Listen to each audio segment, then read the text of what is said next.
성경 봉독 드립니다. 읽는 것은 좀 길기 때문에 1절부터 우리 4절까지 에스겔서 23장 1절에서부터 4절까지 우리 합독 드립니다. 읽겠습니다. 또 여호와의 말씀이 내게 임하여 이르시되 인자야, 두 여인이 있었으니 한 어머니의 딸이라. 그들이 애굽에서 행음하되 어렸을 때 행음하여 그들의 유방이 눌리며 그 처녀의 가슴이 오로만져졌나니 그 이름의 형은 오홀라요 아우는 오홀리바라. 그들이 내게 속하여 자녀를 낳았나니 그 이름으로 말하면 오홀라는 사마리아요 올리바는 예루살렘이니라. 아멘. 인생들에게 나타나는 삶의 어떠한 문제 그리고 어둠의 열매들, 이런 일들이 해결이 되지 않고 계속해서 반복되는 현상을 우리는 볼 때에 저 사람, 저 집안에 뭔가 저주가 흐르나 이런 생각이 들 때가 많습니다. 그죠? 계속해서 집안에 교통사고가 나서 사람이 죽거나 가족들이 불구가 된다. 그리고 이상한 어떤 병들이 찾아와서 온 가족들이 희귀병에 시달린다. 우울증과 같은 병으로 인해서 가족들이 계속해서 정신적인 억압에 시달린다. 이런 저주스러운 일들이 집안에서 계속해서 반복해서 일어난다. 그러면 뭔가 원인이 있음을 깨달으셔야 합니다. 진리에 눈을 뜨게 되면 모든 저주의 원인이 죄 때문이라는 것을 깨닫게 됩니다. 죄악은 하나님의 말씀, 옳은 것에서부터 이탈입니다. 하나님의 그 말씀, 하나님의 옳은 것, 그 간역에서 벗어나는 것이 죄악입니다. 그럼 우리가 하나님의 말씀대로 돌아가고 하나님의 뜻대로 내 인생을 돌이키면 모든 저주는 어떻게 됩니까? 다 끊어질 수밖에 없는 것입니다. 우리말 성경입니다. 잠언서 26장 2절 우리 다 함께 읽겠습니다. 떠도는 참새나 날아가는 제비처럼 이유 없이 퍼붓는 저주는 아무에게도 들이닥치지 않는다. 흔들어 부어 넘치는 축복이 아니고 퍼붓는 저주라고 말씀하고 있습니다. 저주가 퍼부어진다는 거예요. 참 무서운 말씀입니다. 이런 저주는 그냥 들이닥치는 것이 아니다. 그렇게 말씀하고 있는 거예요. 저주에는 반드시 어떤 이유가 있다. 그렇게 말씀하고 있는 것입니다. 제가 한 달 전에 이런 집안의 이야기를 들은 적이 있어요. 돈이 아주 많은 집안인데 이상하게 여자들에게 문제가 생긴다는 거예요. 뭐 딸이든 며느리든 뭐 손녀든 여자들에게 정신적인 문제가 생기고 아니면 질병들이 끊임없이 그렇게 생긴다는 이야기를 들었습니다. 왜 그러한가? 그 얘기를 들었더니 그 집안의 재산의 종잣돈이 그 윗대에 어떤 할아버지가 문서를 조작해 갖고 사기를 쳐서 빼앗은 땅이었다는 거예요. 그 집안에 부자가 된 종잣돈이. 그 돈으로 양조장을 해서 엄청난 돈을 벌어서 부자가 되고 또 되고 하다가 어느 날 아들이 그 회사를 맡다가 뭐 이름이 뭐라더라. 그 술 이름도 제가 들었는데 부도가 나고 어느 날 망했다고 그러더라고. 근데 뭐 부자가 망하니까 육신적인 그러한 삶을 먹고 사는 데는 아직까지 지장이 없어서 뭐 대골 같은 집에도 살고 그런다는 얘기를 들었어요. 그런데 정신적인 문제, 집안의 저주, 뭐 손녀의 뭐 그런 어떤 정신적인 문제, 그런 일들은 아직 끊어지지 않고 있다는 것을 들었어요. 자, 우리말 성경입니다. 잠언 21장 6절입니다. 읽겠습니다. 거짓말하는 혀로 얻은 보물은 죽음을 구하는 자들의 사라지는 물거품과 같다. 아멘. 사기친 땅입니다. 그런 돈으로 얻은 모든 것들, 죽음을 구하는 것이다. 즉 모든 저주를 부르는 것이다. 이렇게 말씀하고 있는 거예요. 거짓말하는 사기를 쳐서 얻은 그런 보물, 물질은 저주를 부르는 것이다. 그렇게 말씀하고 있는 거예요. 끝내는 그 더러운 돈으로 얻은 모든 것들이 어떻게 된다고 말씀하고 있냐면 끝내는 전부 사라지는 물거품처럼 그렇게 여러분 신기루처럼 떠나버리고 만다. 그렇게 말씀하고 있는 거예요. 하나님의 말씀은 여러분 진리입니다. 1.1핵도 땅에 떨어지는 법이 없습니다. 그렇기 때문에 우리의 인생은 어떤 일이 있어도 걱정할 필요가 전혀 없다는 것, 그것을 명심하셔야 합니다. 우리 인생의 문제, 어떤 문제라도 답은 백문일답입니다. 어떤 문제와 어떤 어려움일지라도 구원부터 시작해서 인생의 모든 답은 전부 하나님 말씀 안에 다 들어있습니다. 목숨 걸고 제가 그것을 여러분 말씀드릴 수가 있습니다. 왜? 제가 그런 주인공으로 살아가고 있기 때문에. 여러분 그 말씀의 주인공, 모든 말씀 인생의 해결, 말씀의 주인공, 그 주님이 우리 안에 계시고 우리와 함께 계시다는 것을 결코 잊지 않으셔야 합니다. 인생은 백문일답입니다. 전부 예수 그리스도 안에, 말씀 안에 들어있다는 것을 믿으시고 또 믿으시고 마음에 여러분 각인을 시키셔야 합니다. 바벨론의 너부갓네살 왕은 주전 597년경에 남유다에 2차 침공을 해가지고 많은 사람들 바벨론으로 포로들을 끌고 갑니다. 포로로 끌고 갔던 사람 중에 한 사람이 제사장이었어요. 에스겔 선지자였습니다. 그는 포로로 끌려가가지고 그 사건에 포로 끌려가는 그 사건의 기점으로 해서 제사장이었어요. 제사장이었는데 예언자, 선지자의 부르심을 받아서 바벨론에서는 예언자적인 그런 선지자적인 기름 부심을 받고 하나님 앞에 쓰임을 받습니다. 그런 제사장 집안이었습니다. 그런데 선지자의 기름 부심을 받았던 것입니다. 모든 직분을 다 받은 거예요. 왜? 거룩한 영적 지도자들이 너무나 없었기 때문입니다. 영적 지도자들이 전부 타락을 해가지고 제사장이었던 그에게 선지자의 기름 부심을 부어 하나님께서는 일을 하실 수밖에 없었던 것입니다. 얼마나 타락을 했냐면 에스겔 20장을 보시게 되면 그들이 지도자들입니다. 영적 지도자들이 하나님께 나와서 기도하러 나옵니다. 근데 하나님께서 말씀하니까 내 목숨 걸고 맹세하는데 내 앞에 와서 기도하지 마. 너 그 기도 응답은 절대 내가 이루어줄 수 없어. 꺼지라. 하나님께 그렇게 말씀하셨어요. 여러분 이 시대는 지금 하나님께서 우리에게 부어주실 놀라운 기름 부으심이 여러분 어디에도 떠다니고 있다는 것을 기억하셔야 합니다. 내 마음이 주님께 있고 정말 주님으로부터 떠나지 아니하고 주님으로 살기를 원한다면 모든 기름 부으심과 그 축복들이 내 것이 될 수 있는 그런 시대에 살고 있다는 것 반드시 기억을 하셔야 합니다.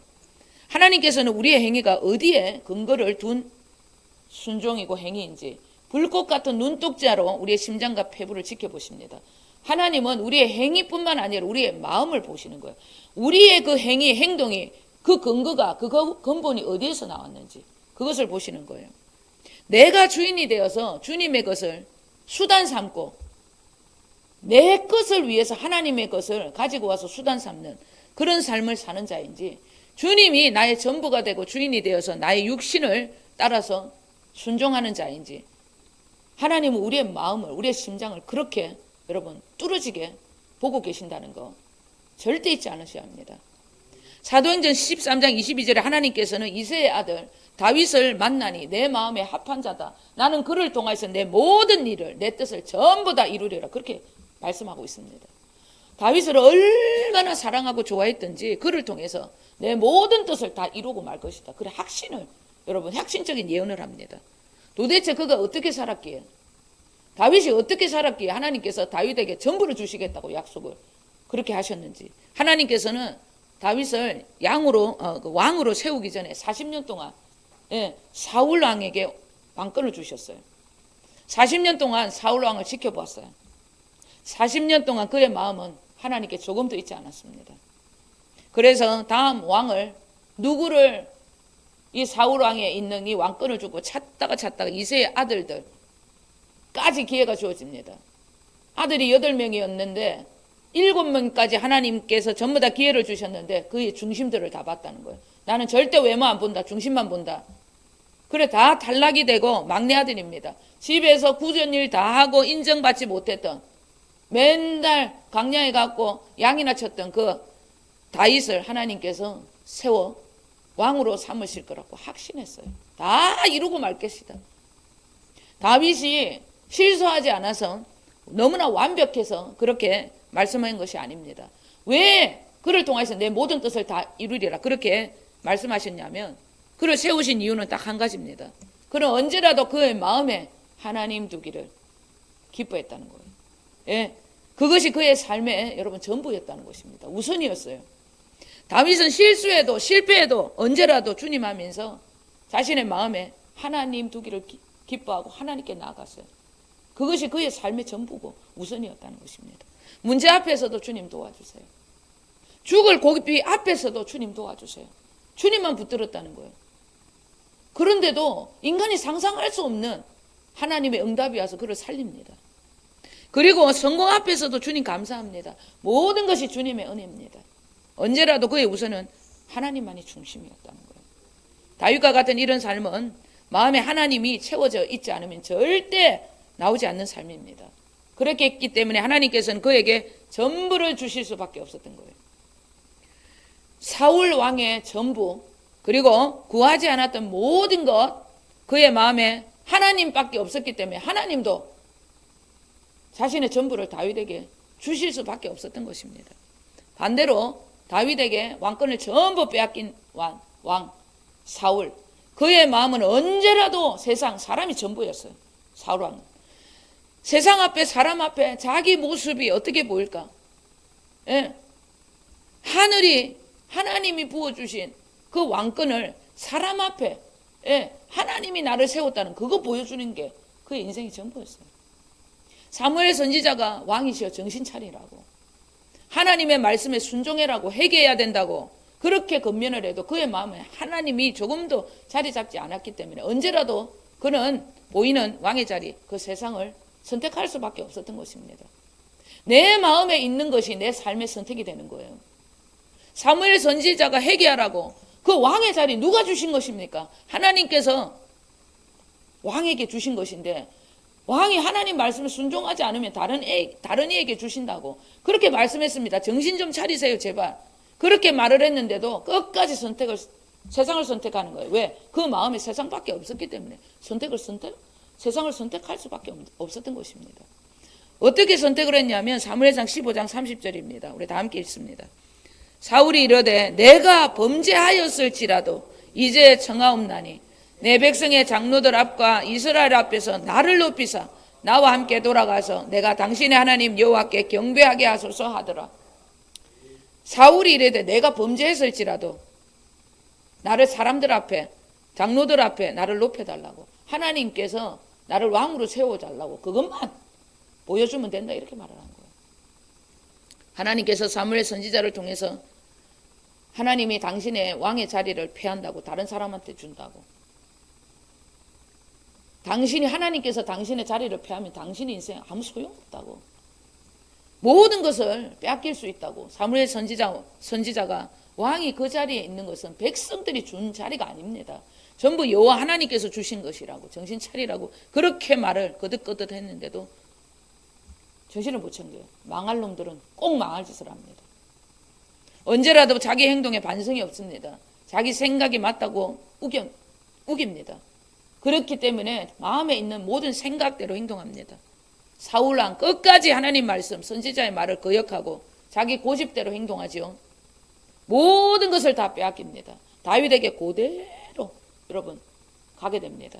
뿐만 아니라 너무나 멋진 아들이 있어서 요나단이라고, 왕의 자리를 물려줄 만큼의 여러분 멋지고 믿음이 좋은 아들이었어요. 그 아들까지 죽게 만듭니다. 지금 이 시간도 우리의 마음이, 나의 마음이, 내 삶의 이유가 진짜 어디에 있는지, 내 마음이 주님께 있는지 우리는 여러분 내 마음 그것만 점검하면 되는 거예요. 그러면 우리의 인생은 여러분 하나님이 다 책임져 준다는 거, 그거 기억하셔야 합니다. 남유다 백성들, 영적 지도자들, 제사장 겸 선지자였던 에스겔이 그렇게 이 남유다 백성들에게 돌아오라 말합니다. 마음을 다하고 힘을 다하고 뜻을 다하여 하나님을 찾고 그분께 돌아온다. 그렇게 거듭거듭 외칩니다. 그런데 그들은 끝까지 사울왕처럼 자기들 생각과 고집대로 그대로 세상을 택합니다. 왜? 그들 마음에 세상밖에 없었기 때문에. 그들을 향해 하나님께서 오늘 본문 23장의 말씀으로 유다와 예루살렘의 임박한 멸망을 두 자매입니다. 언유법으로 얘기한 거예요. 실제가 아니고 오홀라와 오홀리바의 행음 때문이었다고. 이 두 자매의 결혼 관계, 이 결혼적인 그 결혼의 언유적인 이 표현법으로 퍼붓는 저주와 같은 그들의 멸망, 그 이유를 여러분 무소리만큼 세세하게 설명하고 있는 본문이 오늘 본문이에요. 똑같은 말인데 그것을 계속해서 세세하게 늘어져 갖고 그렇게 주님께서 그들이 마음에 있었던 그 선택으로 말미암아 그들은 그렇게 멸망할 수밖에 없었다는 것을 말씀하고 있는 거예요. 4절입니다. 우리 한 번 더 읽겠습니다. 그 이름이 형은 오홀라요 아우는 오홀리바라. 그들이 내게 속하여 자녀를 낳았나니 그 이름으로 말하며 오홀라는 사마리아요 오홀리바는 예루살렘이니라. 두 자매 중에 여러분 언니인 오홀라는 통일 왕국의 이스라엘의 분열때 북이스라엘 사마리아 뜻하는 북쪽의 이스라엘을 뜻하는 것이고 사마리아를 뜻하는 것이고 동생인 오홀리바는 오늘 본문에 백성들 남유다의 수도인 예루살렘을 상징하고 있다. 그렇게 보시면 돼요. 오늘 9절 우리 10절 한 번 더 있습니다. 그러므로 내가 그의 정든 자 곧 그가 연애하는 아수르 사람의 손에 넘겼더니 그들이 그의 하체를 드러내고 그의 자녀를 빼앗으며 칼로 그를 죽여 여인들에게 이야기거리가 되게 하였나니 이는 그들이 그에게 심판을 행함이니라. 무슨 말을 계속해서 하고 있는 하체를 드러내고 수치를 왜 이런 일이 있었냐. 북이스라엘입니다. 사마리아 언니 오홀라가 왜 아수르에게 멸망을 당했는지 그들하고 연애질을 했기 때문에 그들하고 간음하고 붙어 먹었기 때문에 그들은 멸망이 올 수밖에 없었다고 얘기하는 거예요. 그들과 하체를 드러냈고 수치스러움을 모르고 하나님을 믿는 자들이 세상과 간음을 했기 때문에 그들은 그렇게 될 수밖에 없었다고 얘기를 하는 거예요. 아수르와 행음을 했기 때문에 아수르에게 죽임을 당할 수밖에 없었다고 얘기를 하는 거예요. 내가 하나님 외에 다른 것과 접촉을 하고 다른 것을 마음에 두고 있다. 다른 그것이 나에게 멸망을 주고 저주를 주고 수치를 주게 된다 이 말이에요. 내 마음 지금 이 시간에도 내 마음의 안테나가 어디에 고정이 되고 있는가? 진짜 주님 만나길 소원하는가? 그러면 주님께서 말씀하는 거예요. 네 믿음대로 네 소원대로 내가 너를 도와준다는 거예요. 진짜 주님의 뜻대로 살고 싶고 주님이 나를 이 땅에 보낸 사명대로만 내가 살고 싶다. 주님 살아계심을 분명하게 우리의 삶을 통해서 경험시켜 준다는 것. 그것을 기억하셔야 합니다. 공동번역입니다. 잠언서 8장 17절 18절 우리 읽겠습니다. 나를 사랑하면 내 사랑을 받고 애타게 찾으면 나를 만나리라. 부귀와 영화뿐 아니라 의인이 물려받은 고귀한 것도 나에게서 나온다. 아멘. 이런 놀라운 말씀을 마음에 내 것으로 만들어야 합니다.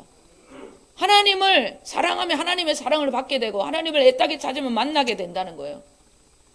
나만 찾으면 된다는 거예요. 왜? 부귀 영화 그거 구할 것도 없다는 거예요. 어인들의 그 고상한 그 기적적인 그 모든 삶이 하나님 안에 다 있다는 거예요. 하나님만 만나면 된다 그렇게 말씀하고 있는 거예요. 물질도 구할 필요 없다는 거예요. 부귀 영화 필요 없다는 겁니다. 하나님 안에 다 있기 때문에. 여러분 이런 말씀의 주인공이 되시길 소원하셔야 합니다. 내 것으로 만들어야 돼요. 말씀이 내 안에서부터 살아 역사하여 하나님의 영광을 나타내시는 저와 여러분 되실 줄 주님의 이름으로 축원드립니다. 우리 11절 읽습니다. 그 아우 오홀리바가 이것을 보고도 그의 형보다 음욕을 더하며 그의 형의 간음보다 그 간음이 더 심함으로 그의 형보다 더 부패하여졌느니라. 참 기가 막혀요. 북이스라엘 오홀라의 모습을 보고도 동생입니다. 오홀리바 예루살렘 남유다는 언니보다 더 더러운 짓을 한다는 거예요. 언니보다 더 음욕을 품고 더 간음함으로 이제는 부패함이 완전히 부패함 속에 빠져버렸다는 거예요. 집안의 저주라는 거예요.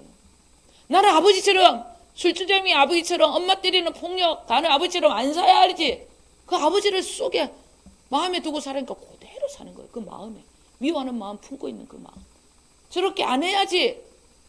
그렇게 생각을 하면 뭐해요? 그 마음에 그것을 드러내고 하나님을 품었어야 되는데 그들은 하나님 생각을 전혀 안 한 거 마음에 하나님 두기를 기뻐하지 않았습니다. 그러니까 어떻게 북이스라엘보다 더 더러운 짓 이제는 부패할 수밖에 없는 그런 짓거리 그들을 내어줬다는 것입니다.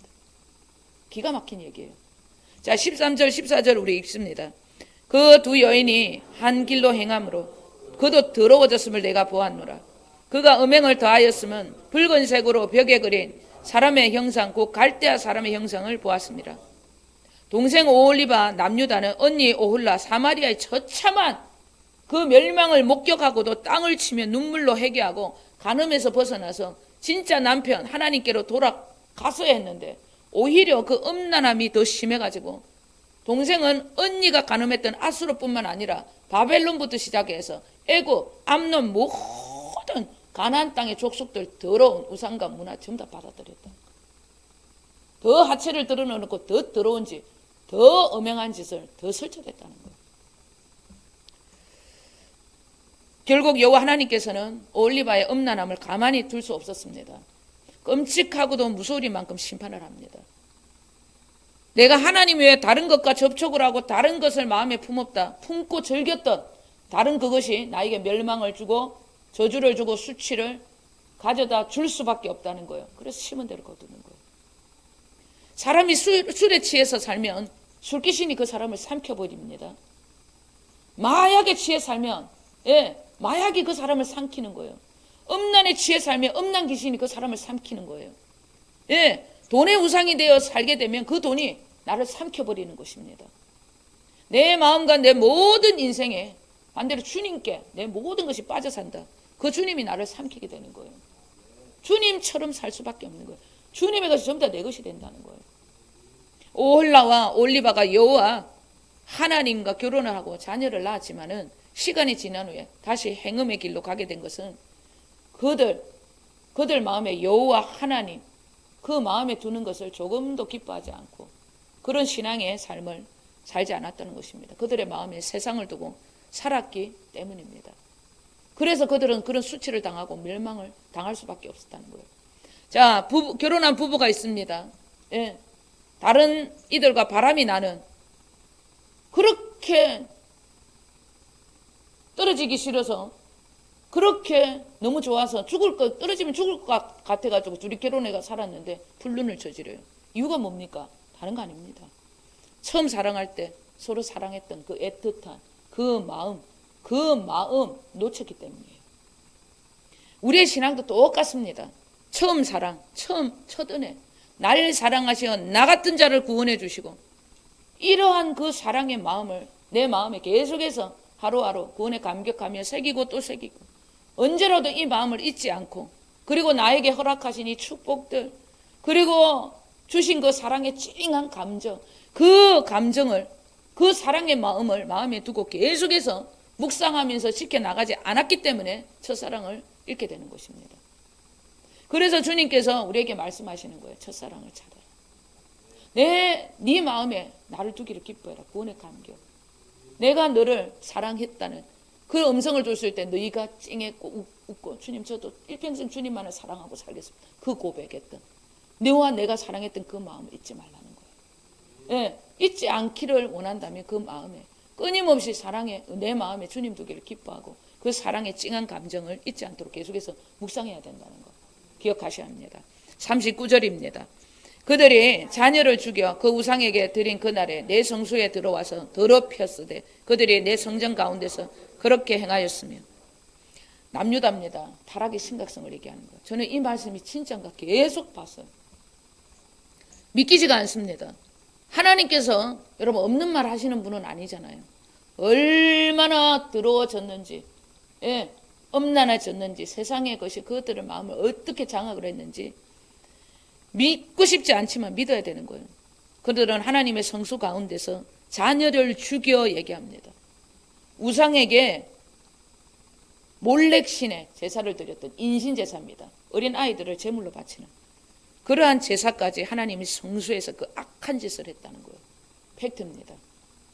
기가 막힌 일이에요. 인간이 여러분 이렇게까지 더러워진다는 겁니다. 가나안 땅입니다. 암몬 자손들이 섬겼던 몰렉신까지 숭배했다는 거예요. 남유다가 이런 짓은 하나님을 없인 여기는 그냥 대놓고 하나님 주님을 개무시하는 그런 가증스러운 악한 행동이었던 거예요. 이런 꼴을 보시고도 하나님이 가만히 계신다. 하나님 아니십니다. 그러면 세상의 영혼들을 사탄에게 내어주는 일 여호와 하나님은 더 이상 구속사를 이어갈 수 없었기 때문에 하나님은 심각하니만큼 세상 사람들이 볼 만큼 이들을 징계를 하는 거예요. 하나님을 섬기다가 잘못되면 어떻게 되는지 보여주실 수밖에 없는 거예요. 왜? 세상의 구원을 위하여. 46절 47절 우리 함께 읽겠습니다. 주 여호와께서 이같이 말씀하셨느니라. 그들에게 무리를 올려보내 그들의 공포와 약탈을 당하게 하라. 우리가 그들을 돌로 치며 칼로 죽이고 그 자녀도 죽이며 그 집들을 불사르리라. 모든 것을 다 빼앗기는 거예요. 공포 속에 약탈을 당하게 돼요. 여러분, 내 자녀가 있습니다. 내 아들이고 내 딸이 있어요. 자기가 해야 할 일 아무것도 하지 않고 정신 못 챙기고 깽단에 들어갑니다. 마약에 빠져요. 술에 취합니다. 매춘에 빠져 삽니다. 가만두는 것이 사랑입니까?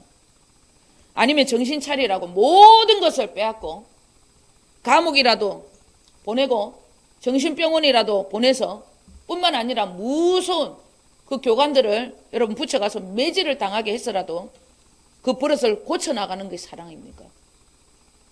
고쳐야죠. 이런 공포와 약탈을 당하게 하실 수밖에 없는 부모의 심정, 이런 아버지의 마음을 우리는 이제 오늘부터 그 마음을 가지셔야 합니다. 그러한 마음을 가지고 헤아릴 수밖에 없는, 정말 하나님 편에 서서 하나님의 마음을 가지고 영혼들을 바라보는 그러한 주님의 심장을 가져야 한다는 것입니다. 그런 심장을 가지고 완전히 달라진 베드로 사도, 우리 좀 길지만 사도행전 2장 36절에서부터 38절 읽겠습니다. 그런즉 이스라엘 온 집은 확실히 알지니 너희가 십자가에 못 박은 이 예수를 하나님이 주와 그리스도가 되게 하셨느니라 하니라. 그들이 이 말을 듣고 마음에 찔려 베드로와 다른 사도들에게 물어 이르되 형제들아 우리가 어찌할꼬 하거늘 베드로가 이르되 너희가 회개하여 각각 예수 그리스도의 이름으로 세례를 받고 제사함을 받으라. 그리하면 성령의 선물을 받으리니. 아멘.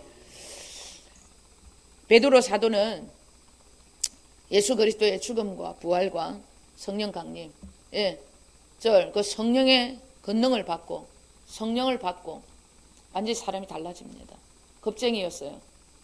철저하게 자기중심적인 삶을 주님을 수단 삼고 살았던 그런 사람이었습니다.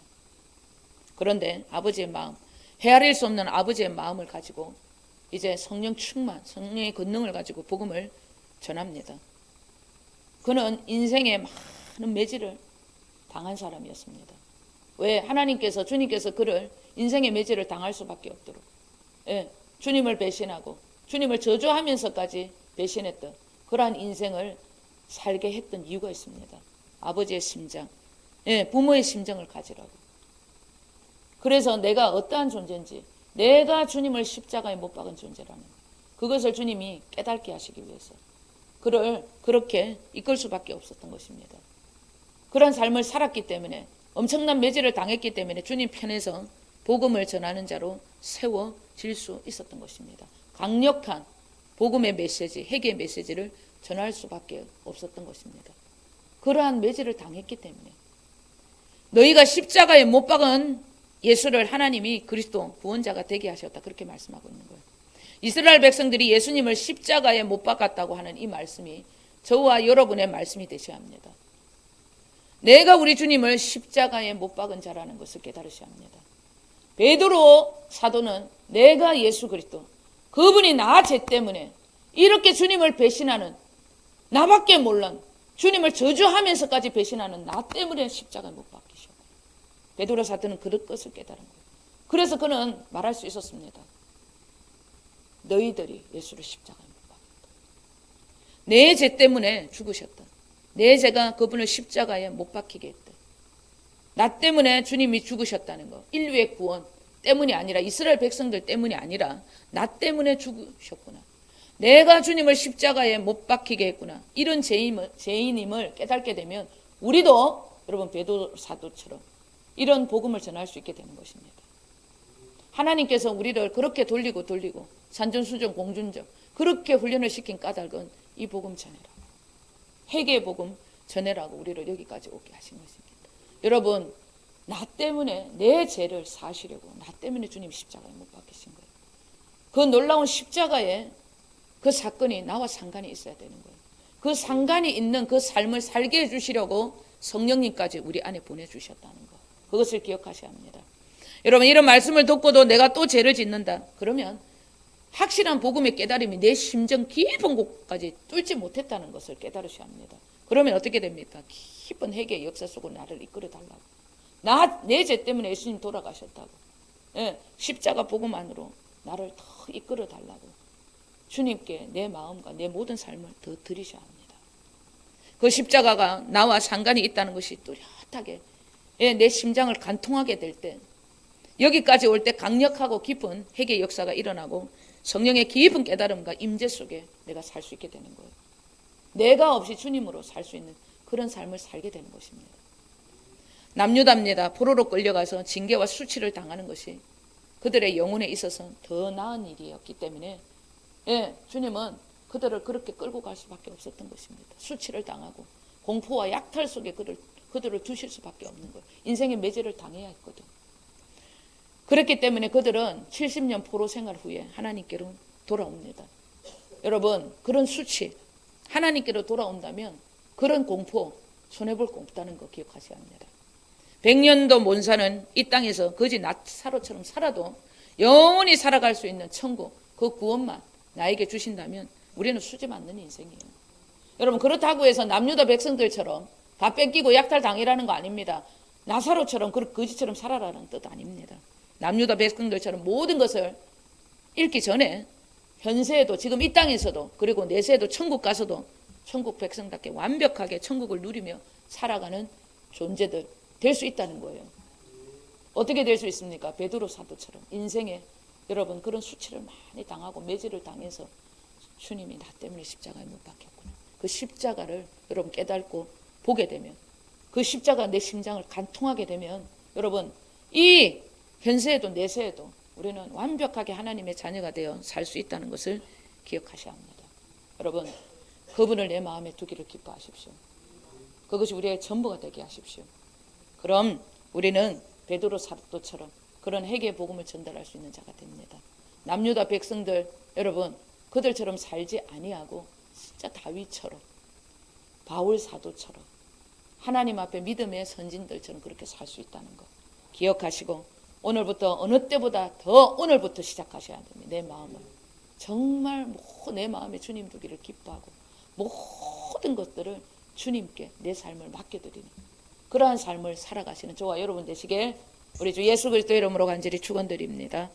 기도하겠습니다. 아버지 하나님